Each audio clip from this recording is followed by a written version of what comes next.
All right. So, welcome to the Hangout for today. Um,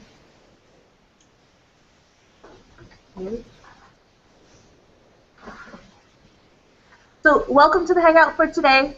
We are going to kind of leave the floor open to you guys. You had the reading for 6.4 to complete, which hopefully was not too bad. And you should have started the work on drills number 5, which is sort of a formal introduction in a way to functions and working with the procedure with a result. So the floor is open for you guys to ask questions and bring up any issues that you might be having. Also, real quick, the lesson 6.11, which is for tomorrow, before I forget, 6.11 is for tomorrow. It's the one we've been working on.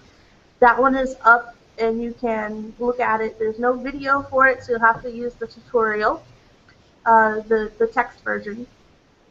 So you can start looking at that if you would like, and as you do go through it, just kind of make note if anything seems out of place or anything wasn't clear, and let us know, because it's an ongoing tutorial that we're trying to fix up for you guys.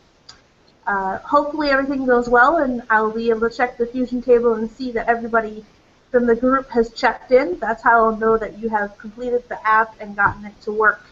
And you'll know what I mean when you start it. So, floor is open for any questions that you have, especially regarding the drills.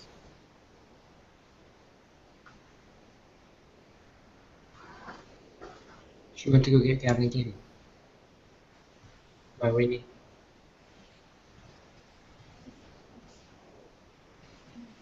Bring it over.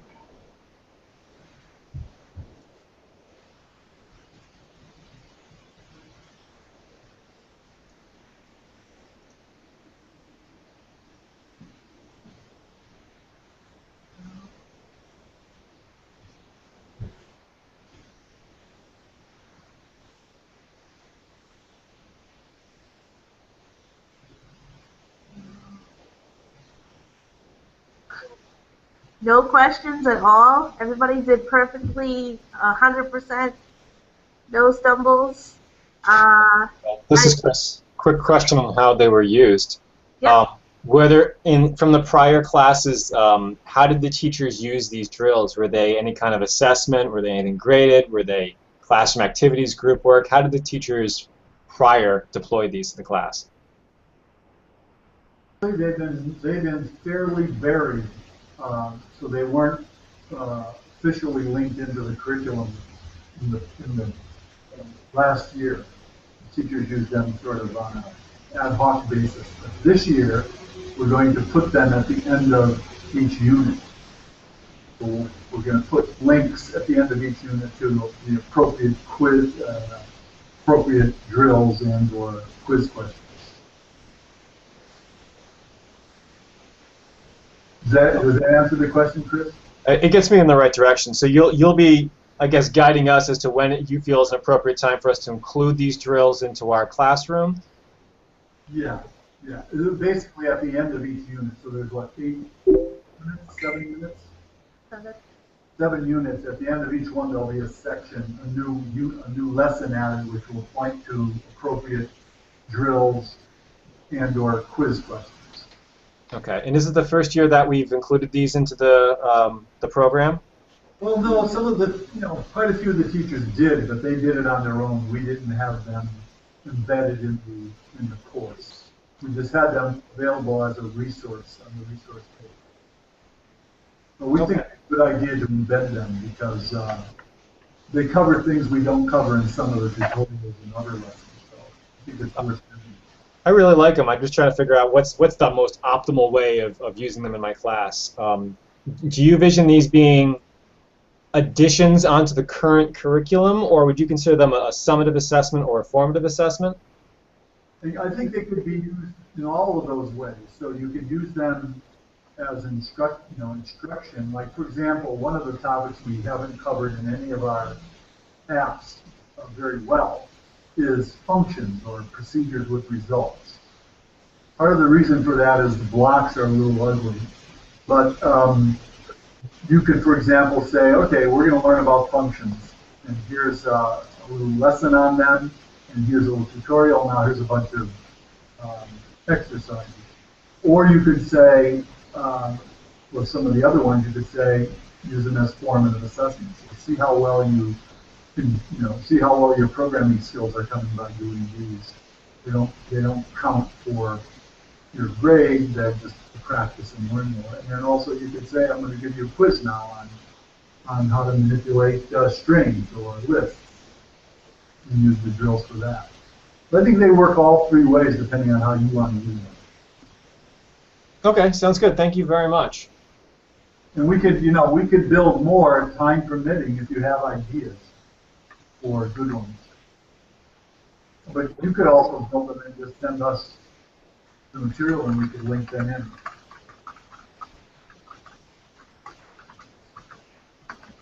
I'll keep that in mind. Thank you.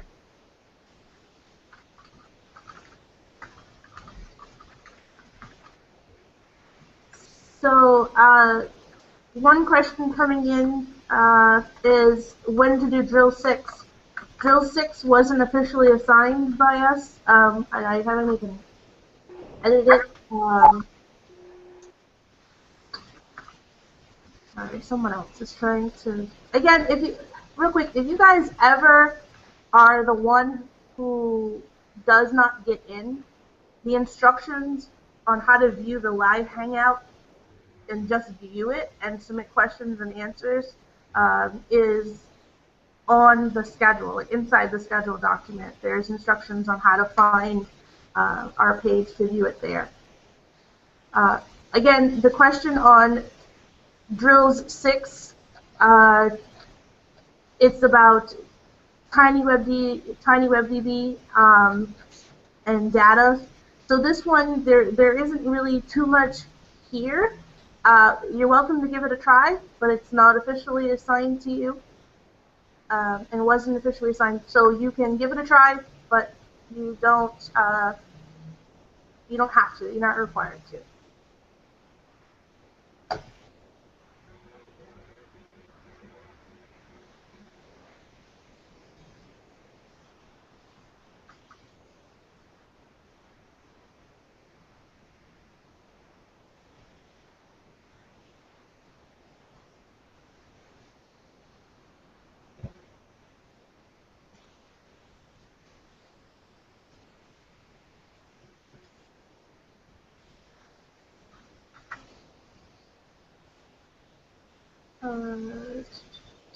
So for those of you who are here, in the chat, I'm going to put a link.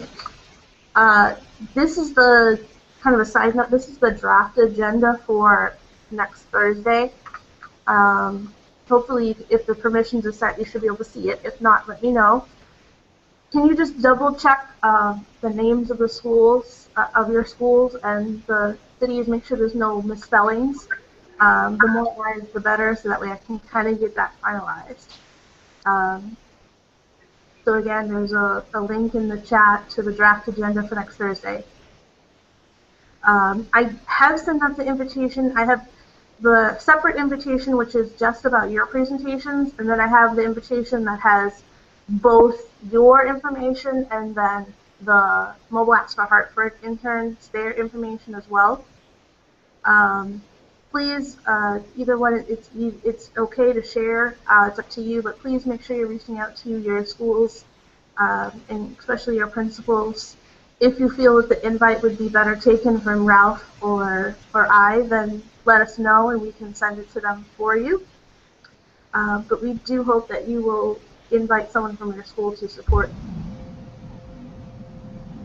Well, and I've looked, South Windsor spelled correctly, obviously, but I can't see the names that are written on the right side in that. And I don't know if it's just the formatting of it, but it's not my names, it's whoever's speaking and going out. But that second page to the right is where all the high schools are listed. You may have to just download it. All right. As a Word, because it's a Word document, and trying to open it with Google Drive will usually ruin the format, like I'm seeing here. So just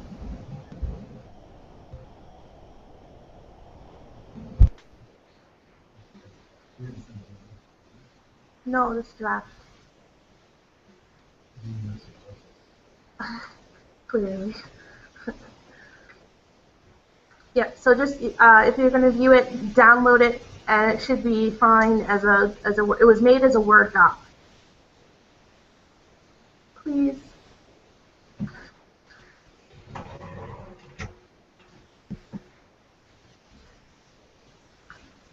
And if you have questions, please continue to throw them out there. Any issues that have been coming up, curiosities, what Well, did you get up to? well, to follow up on yesterday, I did check the two apps, and they don't work together. Once I published them, Yeah, so when they tried to read the database, found nothing in it because there was nothing in it. But I did rewrite them using TinyWebDB, and it works fine now. okay, good. So that confirms our hypothesis that the TinyDB is local to your project, part of your project, part of your app, Well, or local. part When of I your, re-downloaded it, it didn't know where it was anymore. So yeah, part of your packaged app. Yeah. yeah. It's hard to tell because I tried to, I plugged it in with the device in with the USB and started looking around for files, and you finally, under assets, you see all the photos and things like that, but there's no indication of where TinyDB is living. So I was trying to find it and see if I could look at it, but can't find a way to do that. TinyWebDB, as we saw in class, you can go and actually look at it and say, oh, here's what's in it. TinyDB, I don't know where it is on the device. Couldn't find it. But I did rewrite them, and they're on my Google site. If anybody wants to look at them, I did re-upload them and put new codes with them. That's great. That's the way to do it. By the way, I spent about an hour today updating our original database, which had broken. The URL was broken because Google stopped serving it because Google upgraded their storage system and we were out of compliance. But it's now working again if you want to use that URL.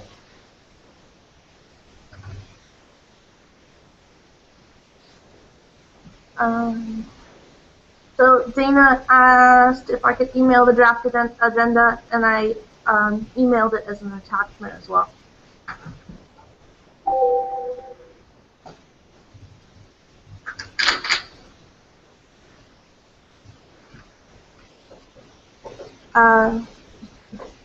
Shannon said, thanks for the follow-up, Greg.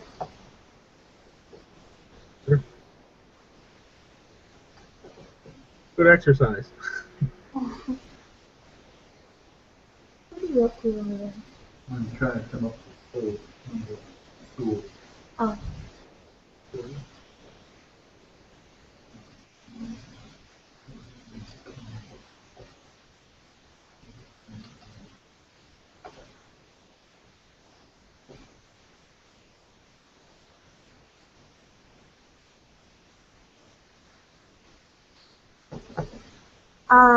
So if there aren't any questions about the drills with functions for today, tomorrow is your first take with fusion tables. So you get to work with fusion tables. You may want to check and make sure that you're able to connect the app for fusion tables to your Google Drive. That will be important to do.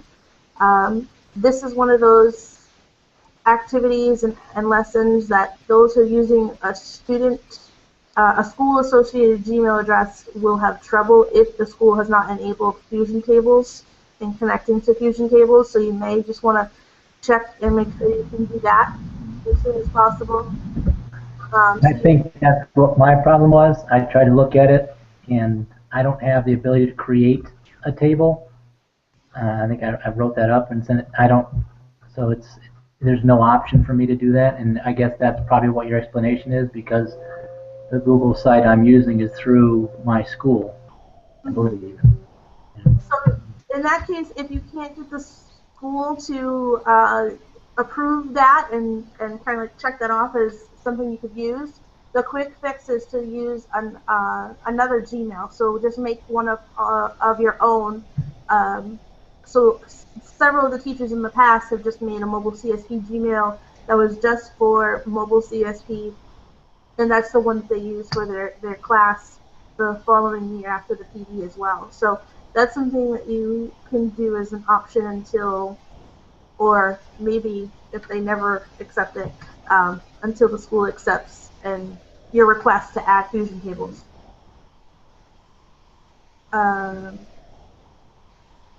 So Michelle is saying she's stuck on adding a list to Android Mash, and I've tried to make changes to both the Tiny WebDB and TinyDB. Is anyone else still working on it so I can talk through it with them? So is anybody else still working on TinyDB and TinyWebDB? So it should be the refactoring one where you have to add a list and you have to add a list of the name, the score, and the time and put them together.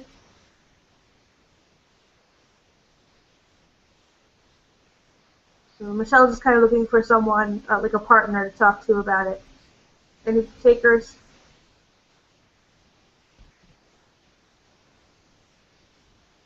Michelle, you can also, so Tony is sharing with you in the chat.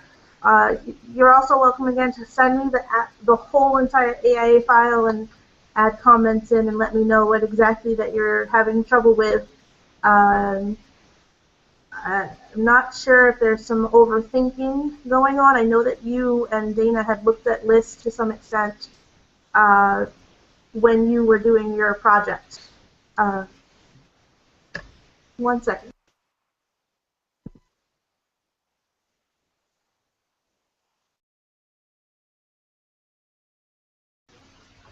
So in addition to you sending me your AIA files, we can also do, or I can do with you, a one-on-one hangout, so that way, those who don't need the help can kind of leave off and it would just be us one-on-one, and we can maybe share your screen and see what's going on and talk it over together if email isn't working as well. So there's a bunch of different options that we can do.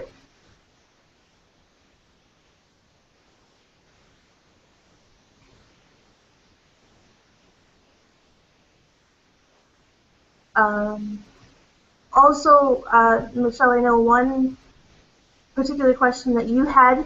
If you're still having that same question that you'd asked me about, you're going to want to look at 611. When you look at the fusion tables, there's an explanation about one of the questions that you were having, a detailed explanation about how to do it. So if you look at 6.11, you'll see what I'm talking about, and it would help you out, which we just finished up, so for the most part. So it'll be good.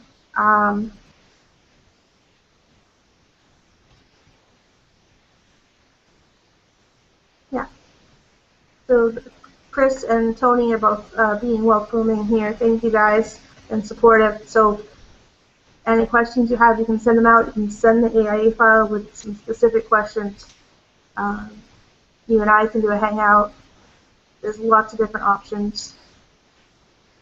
We're all in this together.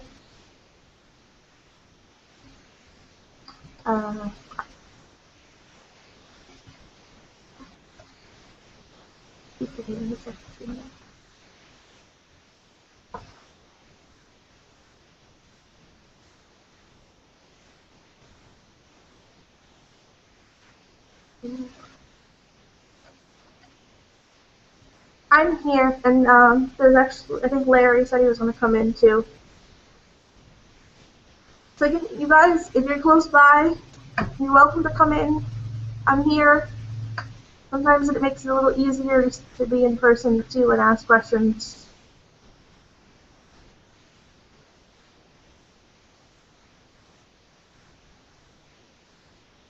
You're welcome to come in.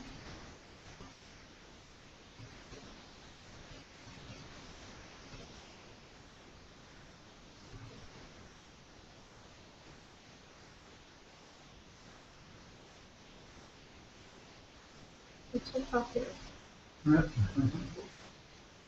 Here. I can make a motion to adjourn. Definitely not left. What's that?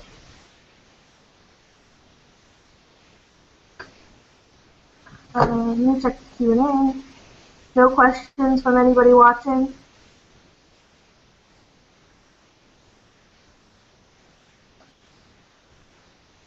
Slowly just dropping off here, so this is interesting.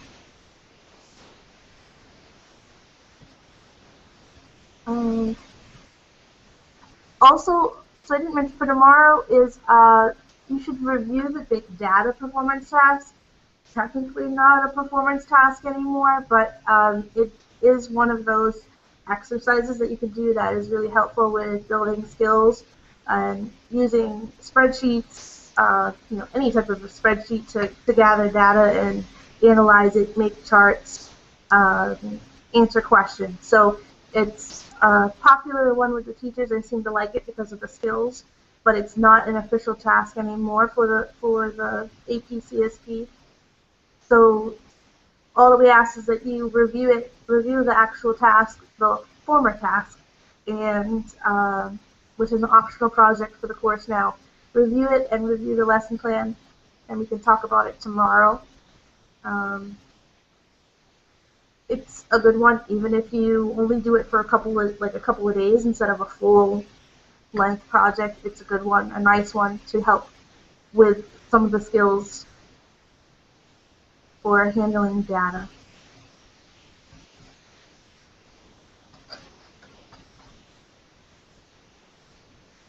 Am I missing anything? On Thursday, we will have your pairings. Ralph and I are going to talk that over so that way you'll have your create number 2, your final project pairs. And it looks like on the schedule you have Thursday and Friday are working with 2 more apps. So you'll have the no texting while busy and my directions. So that hopefully will be fun for you to do. The students really like the ones with texting. I actually had a question about the texting one. Sure. Since we're going to be using tablets, unless the students have their own phones, they're not going to be able to do the texting component of it. That is not true. They will be able to do it inside 7.3, which is the no texting while busy. There are instructions neatly and wonderfully laid out. Sorry, it's my dog. For how you can use Google Voice on the tablet. So the app will work on a device that already has service. So if I run the app on my device, I have Sprint service, it will work wonderfully, easily, without any troubles, and really no type of setup. With a tablet, you're going to spend 3/4 of the time setting up a tablet, and then the other 1/4 will be building the app. That's usually what it turns out to, like in the classroom when they're doing it. You take most of the time to set up Google Voice, and then you can run the app. So there are some detailed instructions laid out there for how to set up Google Voice and make sure all the settings are enabled on the tablet. Make sure you follow through those and make your Google Voice account, install the app on your device, and then start making the app. So it's sort of like a 2-part thing.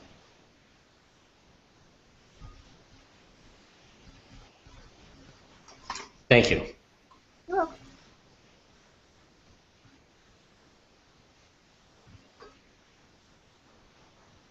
So that's one, since that's Thursday, I mean, if you guys get ahead and you want to start tomorrow trying to set up your tablets, tomorrow would be a kind of a good day to ask questions, or early Thursday. Ask questions if you're having trouble with the setup. But I think we've kind of like proved through those instructions, even in the classroom, like when I've been there with the students, we're setting up using the instructions and edited accordingly. So I think they should be pretty straightforward at this point with all the edits that have been made. But if you can, try to start early and make sure that you have your Google Voice set up so that way it doesn't stop you from doing that.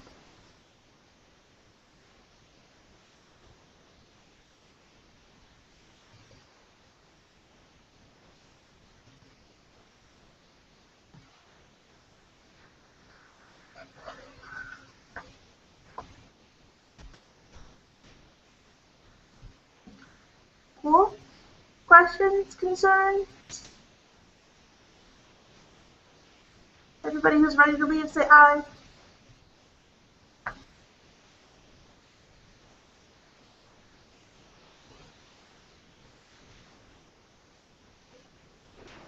Aye. Aye. Aye, aye, aye. Aye. Nay. Okay, guys, have a good day.